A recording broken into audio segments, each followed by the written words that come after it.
Husi janeiro to março tinangne, Ministério Saúde li husi Direção Nacional Apoio Serviço Hospitalar consegue halo transferência paciente na intolnulo recém ida ba nação Malásia no Singapura.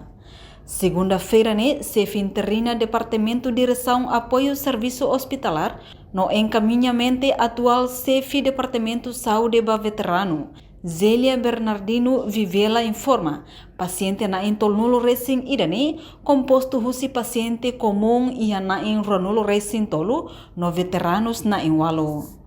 Paciente tolnulo recém idane be Direção Nacional Apoio Serviço Hospitalar halo transferência maioria moras cancro coração, inclui moras rins. Enquanto paciente comum na enronulo recém tolo halau tratamento ia reliur. Na insanulo se continua halau tratamento no sira seluk bele fila ona mai Timor-Leste.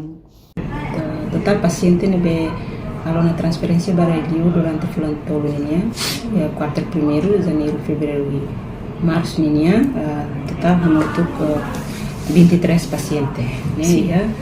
Paciente comum ini. Paciente veteranos ini baralho ano 2025 né?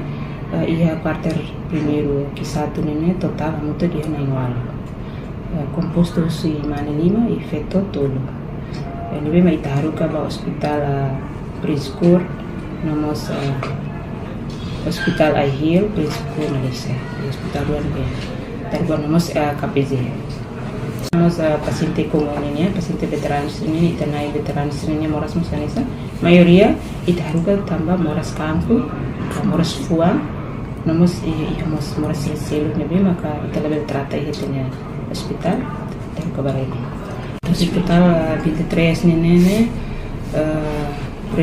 predomina lima ka moras cancro e segundo moras coração e terceiro moras selo kanesa moras rins.